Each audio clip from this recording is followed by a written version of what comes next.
Well, good evening, everybody. It's Adrian Bridge from Taylor's Port, Taylor Fladgate, of course, as it's known over there in the United States. Joining this evening from Porto. And I'm going to be joined in a moment by Dr. Gregory Jones, who is in Oregon. He is an expert on the subject of climate change. And so we're going to be talking a little bit about how the climate has been impacted by coronavirus and some of the other issues. I'm going to also be tasting today the Taylor's 10-year-old, which seems to me an extremely appropriate drink for a Friday evening, round off what has been a busy week, and undoubtedly, I think, deserves a decent reward at the end of it with this sort of delicious, nutty flavours and the sort of richness that we get from an old tawny port. And it's interesting because this week on the tasting panel, we do a tasting panel as a company at least once a month when we taste our wines and compare them to other similar products. We actually looked this week at single harvest aged tawnies. So those are tawny ports, from a single year, aged in a cask in the same way that we would the 10 and 20, but coming from a single year. And in fact, we had the pleasure of tasting some from 1983, 1999, and from 2007. And that's always quite a fun exercise because these are wines that are, living in wood, evolving the whole time. And it's great to sort of keep in touch with them, assess them. And for us here, the tasting panel is a grouping of not only our winemakers, led by David Guimarães, but also all of our blenders, and then some of us who perhaps are what we've described as experienced amateurs rather than professional blenders or professional winemakers. But there's about 11 of us who sit together and have the opportunity to taste through and blend. So tonight we've got the 10-year-old. This week has been an aged tawny sort of week. I also had the pleasure this morning of being in the Douro Valley. So, typically the opportunity to get up to the Douro is perhaps not as frequent as those of us who love the Douro would like. I'm sure most of us would prefer to be there every day if we could, but it's only an hour and a half from here, and we're in the town of Pinhal, and it was a great opportunity to see what progress is being made at the year. And it's an important time of the year because the vines themselves are going through a process of their flowering. And flowering, of course, is absolutely crucial because the flowering is what is going to matter for us creating the bunches of grapes and indeed having a good harvest. So how well flowering takes place is absolutely crucial. And the interesting thing this year has been that the bud burst, so the moment that the vine goes from dormancy, those first shoots coming off the vine, the bud burst, took place, in fact, on the 3rd of March of this year. Now, putting that in context, 3rd of March is probably the earliest we've had for some time. If we took the average bud burst from the last 2 decades, we would expect it on, say, the 15th of March. So this year, it's been a couple of weeks earlier than normal, and that probably transforms to a harvest being a little bit earlier than normal, perhaps. Now, when Greg comes online and we have a chance to talk about impact of climate change, no doubt this whole issue of viticultural cycle will be one that we want to explore. And the thing that we found and it's particularly noticeable this year, in fact, is that whereas we would normally expect the rainfall to occur during the winter, when the vines are dormant and it's cold, then, and this one of the reasons for early bud burst, by the way, this year, is that we didn't have a very cold winter.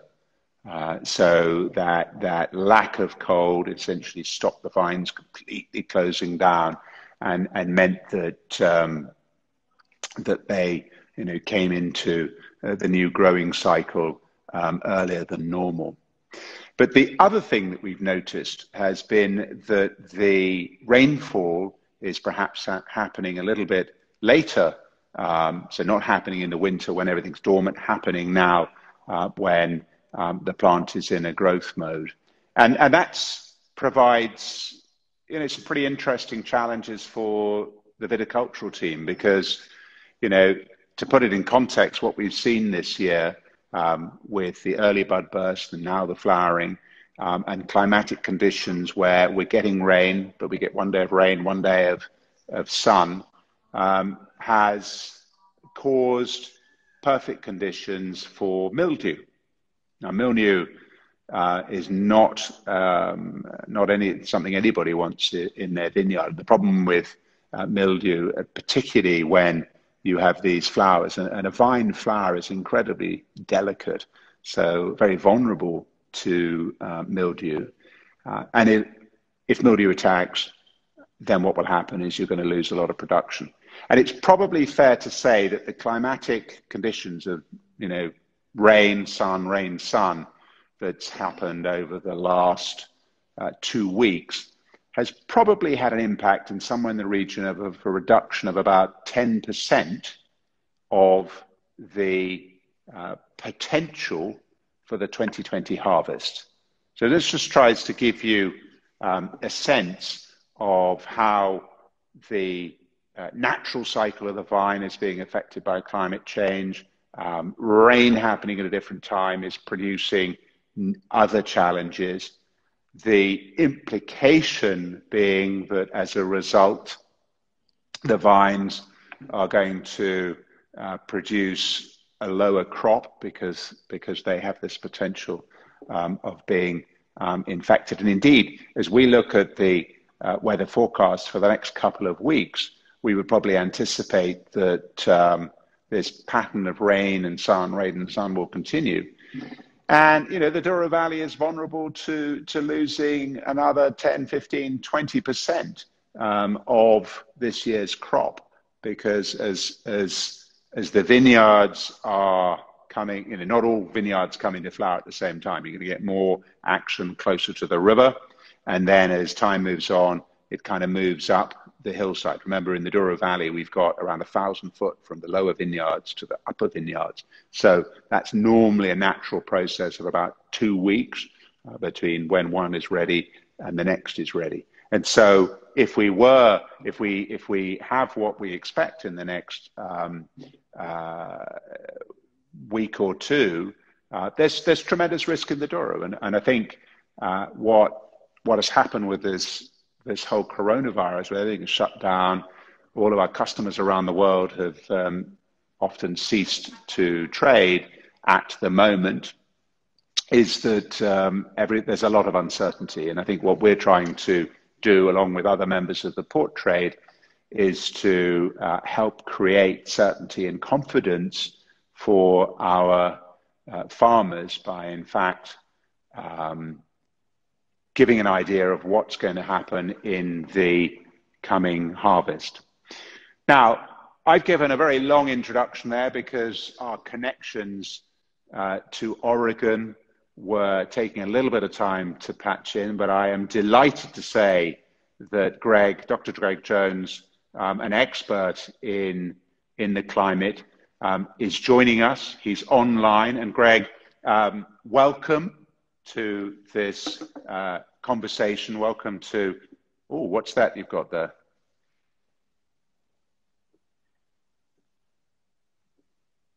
So I'm having to sort of lip read on that one, as I can't actually hear you. Can you hear me? I can't hear him.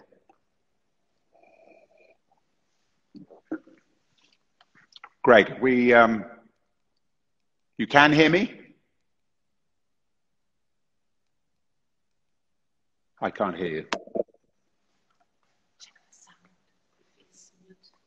Are you on mute or am I on mute? He can't hear me.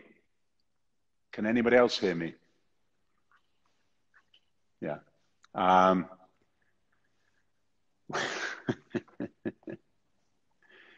Okay, well, we'll go through the miming of enjoying it. That looks certainly like a white port. I'm not quite sure on what's happening on the technology, because other people are telling me that they can hear me. I've got lots of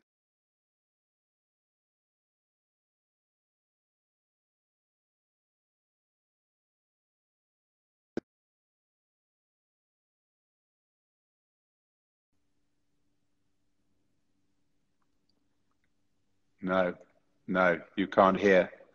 But lots of people reporting that they can hear me and not you, Greg. So what we might do is I've just got some people here who will get in touch with Greg and just see if he can ring back in. Greg, we're just going to head off to one side, and we'll get you, because it's very important that we have Greg, giving us an update of what he's saying and what's happening with as a result of the coronavirus. But anyway, so my trip to the Douro today was a very opportune moment to go and see what was taking place, to see this critical phase, to have an opportunity to talk to Antonio Magalhães, who's our head viticulturist, and have a look at what's taking place. And we were there also this morning with the local, or the national television channel RTP, who are putting out a program this weekend, and we were talking about the upcoming harvest and the challenges that farmers are facing in these difficult and uncertain times. And certainly the position at Taylor's is that we're arguing strongly that farmers should be given good clarity about the coming harvest and the amount of port that can be made this year. And the discussion broadly is around something called a reserva qualitativa. So this is the idea that the amount of port made in a year is supposed to sort of be what you need to sell. But when we make something like a reserva qualitativa, the idea is you're making ports which you're probably going to sell later on as special category ports. And indeed, one of the reasons I've got a 10-year-old here with me today is to perhaps demonstrate that in respect of the making of port, we're drinking production from 10 years ago. And so what we make in 2020 will be what is consumed as 10-year-old in 10 years' time. Now, Greg, you're back on, and I hope you can hear me. Yes, I can hear you. Can you hear me? That is, very loud and extremely clearly, actually. So thank you. Okay. So Greg, I've been having a chance to talk to everyone. We want to hear from you. We want to hear what your opinion is on the impact of coronavirus and climate change, and indeed, what you're seeing from around the world. Well, I've been, since you contacted me and asked me to do this, I've been thinking about this quite a bit. This current time we're in is a very, very amazing social experiment. And unfortunately, it means lives, it means economic livelihoods, it means a lot. But we're learning quite a bit about issues of severe calamity that has really kind of impacted many, many people. And so just thinking about, this from a perspective is that I really do think we have a teachable moment from COVID to better understand other issues like climate change. We know that COVID started small. It's an we can't see it, we can't feel it until we actually have it. And then even some people who have it can't feel it. Mm-hmm. But, you know, the climate change is kind of similar. We can't necessarily see it, so to speak. We feel it, but not really, or we're not really willing to accept that we feel it. Or it takes a long time. Yeah, exactly. Yeah. And you know what's interesting about this is that I actually was thinking that we probably have measured climate better than we've measured COVID. Mm-hmm. Now, if you think about the nature of the presumed cases that we hear about in the reports, we really don't have a pretty good handle on this. And yet we have a really good handle on how climates have changed over the past 150, 200 years, and we don't tend to accept it quite as much. But not wishing to stray too far into the world of politics, it's kind of interesting, isn't it, that this calamity that is very immediate and very obvious, which is coronavirus, which, you know, sadly we see people turning up in intensive care units, has promoted a global and immediate reaction. And yet climate change, which seems to be, you know, taking us closer and closer and closer to a cliff edge, isn't getting that same support. So what do you think changes here? Well, you know, I think there's something in human nature that we don't really understand the nature of exponential growth, and issues like coronavirus and issues like increasing CO2 in the atmosphere, they both are happening exponentially. And so the human mind can, I think, grasp linear change pretty well. But when we're talking about tremendous exponential growth, it's really hard for us to capture that. So the aggressive things that have been done to address coronavirus are likely a response that we have never been able to fully understand this exponential growth. And so how do we go about doing the same thing relative to something like climate change? It's a really big question.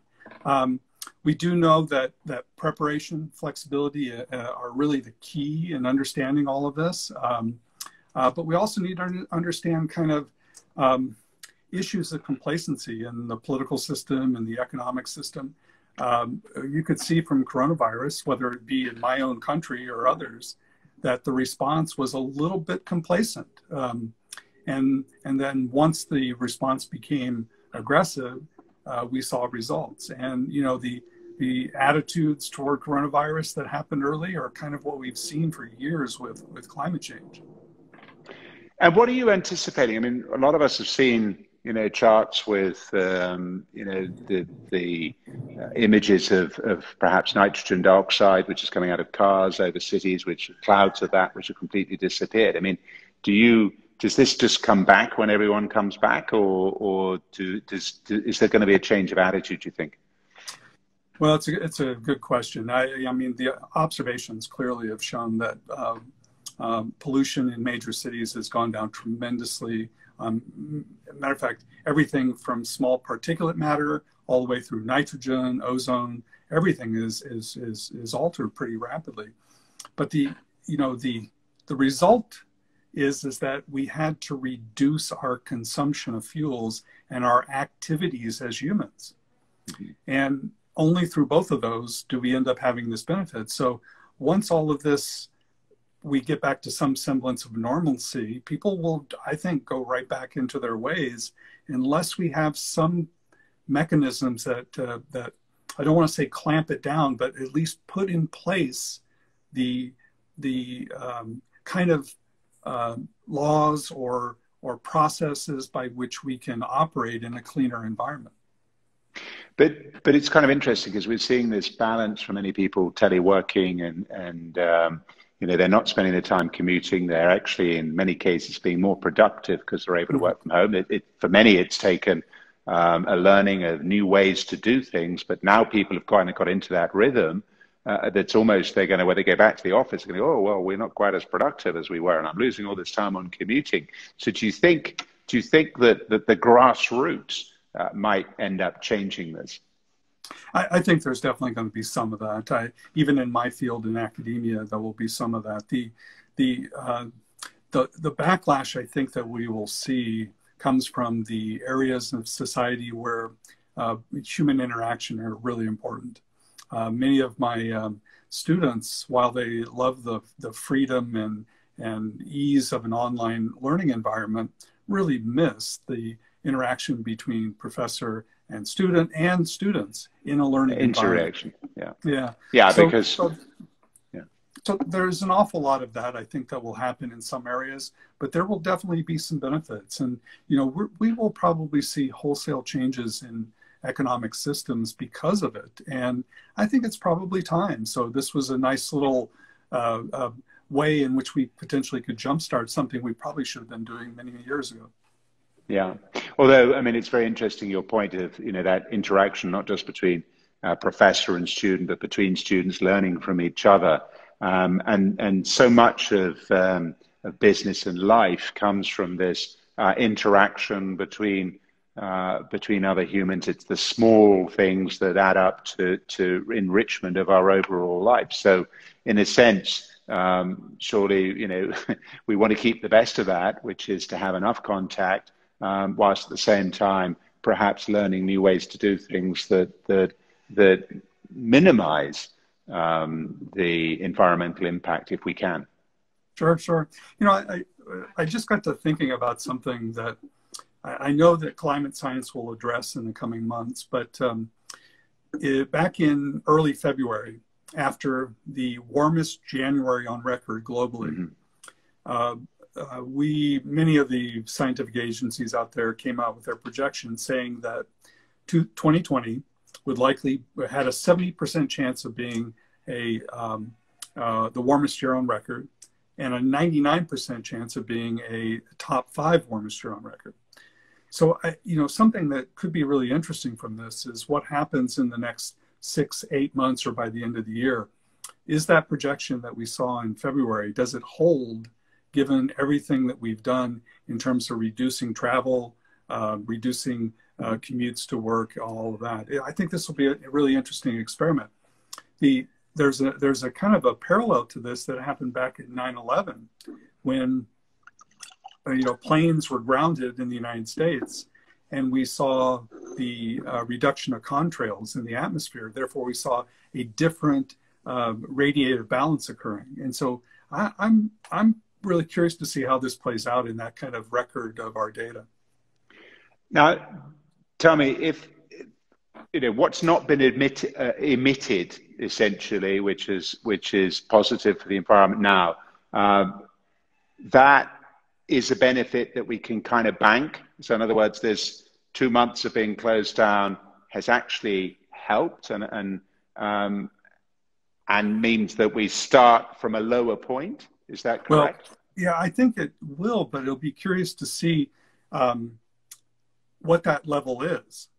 I mean, I think we're really looking at something that we don't fully understand. I mean, we have some pretty good data from volcanic eruptions in the past, how volcanic eruptions that emit certain things in the atmosphere will produce a warming at the surface.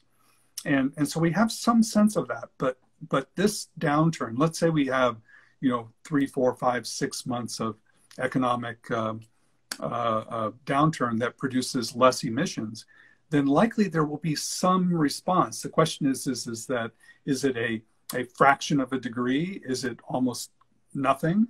Or is it quite a bit? I don't think we really know that. Most people think that the emissions in the atmosphere that we have contributed to this date are long term. They're going to be long lived, and so just seeing what a short term change like this will do will be pretty important. Yeah. Well, fun enough, Greg, I was as you probably remember, I collect old drinking vessels, and I was looking at a study the other day about activity in the Roman Empire. And they were talking about the sort of gradual decline of the Roman Empire in terms of its economic activity. And the way they've been able to chart this is, in fact, by lead particles in the atmosphere that have been, in fact, put into the ice pack in Greenland, which actually suggests that for the decline of the Roman Empire was not an immediate fall off a cliff, but a gradual process because those emissions decline. So we leave traces behind us, don't we? Sure. And, you know, that does bring up a point that that I think that biodiversity on the planet is extremely important. We need that to remain healthy. And so the risk of animal vector diseases in human population comes from how we potentially change that biodiversity, pushing animals into environments that potentially cause us to create and or transmit zoonotic diseases.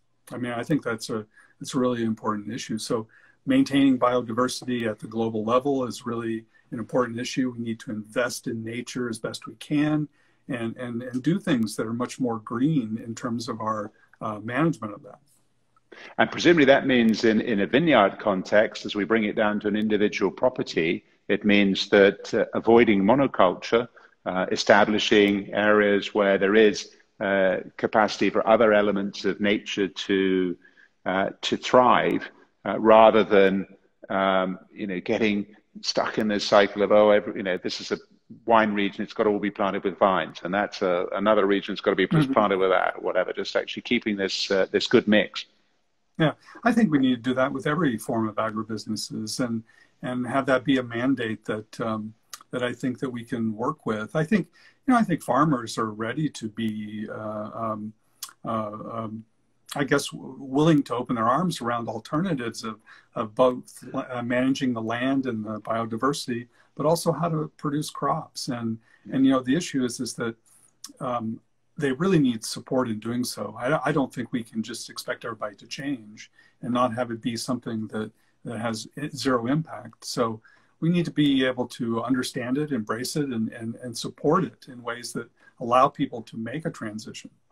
Yeah. One thing that struck me is, in this lockdown process is that nature has obviously continued on its cycle. It isn't looking at what humans are doing, it's just getting on with it. And yet for many of us or people who've been locked down, they're going to come out. They went into lockdown when we were still almost in late winter. There wasn't many green shoots on the plants, and then suddenly they're going to come out now and really appreciate nature has changed, and perhaps that'll surprise. Sometimes we need to see things as a shocking difference to really understand. Wow, I can't take that for granted. Yeah, no, I agree, and I was speaking with my students last week about this. The difference between the northern hemisphere and southern hemisphere in terms of this timing is really interesting. The southern hemisphere was headed into harvest, and so their concern and approach and everything related to restrictions is very different than what we've seen. So we're coming into this flush of growth and potentially do have a really different impression of the world around us, where in the southern hemisphere it's likely to be quite different. Yeah. And what have you, talking to your friends in the southern hemisphere, how have they coped with this? How have they reacted? And perhaps, particularly from a viticultural perspective, what are the implications? Because they, as you say, they're in a completely different cycle to us. Well, I've heard lots of different things talking to colleagues in research and in industry. Of course, probably the hardest hit has been South Africa, where they've had this kind of dual issue of no alcohol sales, so they haven't been able to sell their products locally, but also no exports of alcohol. And so that's been very difficult. Plus, they've had a challenge of just being able to harvest crops. But that does bring up kind of the other piece of this, that just like the coronavirus is doing, climate change, both of these have a tendency to affect workers and different populations of society very different. And so we know that there's been an increased impact from COVID in some places, but farm workers are really important components of everything we do in agribusinesses. And yet they're the ones that are most vulnerable from both coronavirus framework, both in the southern hemisphere and northern, but also from how the economy potentially has to adjust to this. And so they have little to no protection. And so we need to be able to understand how important that is. Workers are in our economy, but yet we don't right now provide them the things they need to succeed. Yeah, it's very interesting. Before you came online, I was explaining to people where we are here in Portugal with our growing cycle and the importance for farmers of having visibility of kind of demand for this year's harvest, so that they are encouraged to do the treatments. I mean, after all, treating vines costs money, and if you're not certain you're going to sell your crop, it's an investment that may be wasted. So creating visibility is really, really important. But of course, I was also reminded in thinking through this subject that one of the great advantages we have of making wine or something like port, for example, which is extremely long-lived, is that if we don't sell this today, we still will have it in the cellar. And then I look at 40 minutes north of where I'm sitting, there's a major industry in growing flowers. And if those flowers aren't picked and used for a wedding or a special occasion, then they're gone. So there's many parts of the agricultural industry and agricultural workers who are frankly far more affected than we are in the wine industry. So to that extent, we should be thankful. Definitely. No, I agree. I think we can fix this. I think that there's a lot of potential in terms of managing viruses in the future, but we need to be smarter. We need to be more appropriate in our responses. And the same thing could be said for climate change and or impacts that potentially can come from it.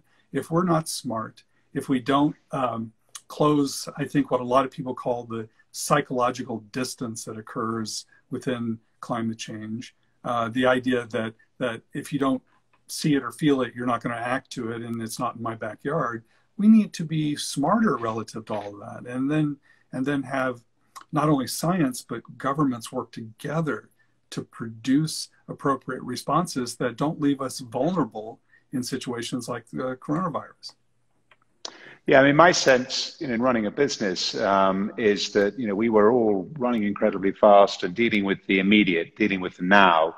And of course, that always blocks out mental bandwidth as much as anything for thinking about the medium and the long term. What the strategic implications, what can we do, and how do we mitigate things, and having that bit of spare capacity to make sure that we're planning correctly for the future. And probably that, certainly for me, is one of the great learnings coming out of this, that we need to create space to be thinking, what will things look like in 10 or 20 years' time, so that when a shock or when something comes along, we've already thought it through and we've got an appropriate response, and maybe even we've almost done a dry run test for the particular issue, and well, that's all about preparation. It's all about thinking, but it's interesting what you're mentioning. Yeah. Yeah, I've tried to watch the coronavirus from a global perspective, but it's really hard to be not concerned about what's happened here in the United States. The act of being prepared is really having the infrastructure that can support it. And I think that we pay attention to past viruses, maybe SARS or H1N1, and we think that, well, maybe it didn't affect us quite so much, so we don't prepare. But yet there were signs that this potentially was something that could explode on us. I read a research paper about 3 months ago that was from 2007 that said the potential for this to explode in China, in markets where there was close proximity to animals, was very, very likely. And in 2007, if we had that information, why weren't we doing better at preparing for just general kind of things? In the U.S., I think we just completely fell down. Well, look, I don't think anyone can point fingers or in any country or whatever, in the sense that we've all been caught by it, and then hopefully it's a wake-up call. It's certainly a wake-up call for immediate, but I think the point you and I are discussing is that there's been conversation increasingly around climate. I mean, it's quite interesting that at the World Economic Forum in Davos at the end of January, all the conversation was around climate. It wasn't around coronavirus. People were, finally beginning to accept that the climate is a really, really serious issue that we've got to react to. And then suddenly, kind of out of left field, came this coronavirus that we weren't ready for. And yet, we can't sort of fix the coronavirus, go back to normal, and then think, oh, well, the climate, that was kind of done. We discussed that. Let's now get back to sort of rebuilding business and not worry about climate until problems rise up in the future. I've been in a couple of meetings lately with some of my colleagues at the college, and our conversations really have been around thinking about doing things differently, taking this opportunity to potentially look at doing things differently. And I know that this is happening in the wine industry and many other economic sectors out there. And they always say that a major threat is a time for you to reevaluate. And maybe this is that case, and maybe it does give us the opportunity to think as, just like we are with a virus like coronavirus, thinking about the possible issues that come about from climate change. I don't know if you saw the most recent research out of, it was the PNAS research about looking at civilizations over the past 6,000 years, and the idea that small amounts of change, 1 degree of change, potentially will change what we've become climatically suited to over 6,000 years. And that there will be 1 billion people for every 1 degree that will have to either migrate or adapt pretty dramatically in place. So yeah, there's some big issues. I mean, I was kind of reminded of actually when you were saying that, just the change in climate, how it impacts. I was a few years ago read a report about the amount of tourist infrastructure which is within about 5 meters of sea level, and that, of course, well, amount of hotel, not just tourist, because of course many capital cities, particularly in Europe, or many cities in Europe that are on river structures, precisely because it was the mode of transport, therefore tend to be close to some degree of water. So a rise across the world of water could knock out 90% of the world's hotels could disappear, and that should also be giving us tremendous food for thought. Sure. I do have a concern in the wine industry that this industry, of course, sells a product that varies from a general to a luxury product kind of thing, and we ship it all over the world. And yeah, exactly. It's a little early here for me to drink too much, but the issue is that in most of the world, agritourism has grown recently because of people searching for authentic kind of products, authentic kind of experiences. And so in my state, our wine industry is driven on visits, on personal interactions, personal sales. And so people come to the rural environment to see the landscapes, to talk to the people, to hear their stories. And in this kind of framework, that will change. The coronavirus is really causing that to change. And I think my industry here in Oregon, and I'm sure other places in the world, are all trying to think about what is that new kind of interaction with our consumers look like as we move into the future.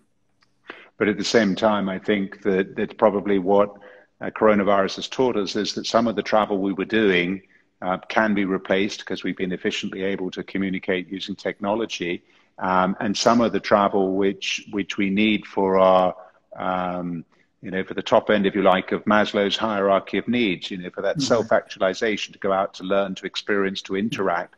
That need hasn't disappeared. So if we get more efficient, perhaps on the business, that will give us a little bit more time to be able to go and explore and have those personal interactions which are enriching, which undoubtedly, visiting a wine region, learning about how the wine's made, learning about the culture and all those traditions, I think is a tremendous joy. And I think that's at the heart of why it's become a very authentic experience, and why I personally feel quite optimistic. And I guess, on today, which is the 75th anniversary of the end of World War II in Europe, we should feel optimistic. Our grandparents closed out a very difficult period of 6 years and then set about rebuilding. And I guess as parts of the world come out of lockdown, we're all in that same mind frame of, we've been through the terrible bit. Now it's all about the rebuilding. And if we can do that respecting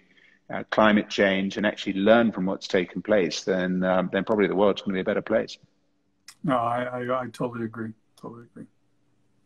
Well, Greg, it's been tremendous to talk with you. I never asked you what was in your glass. It looked rather fabulous. Was it a glass of white port or? It's a glass of white port.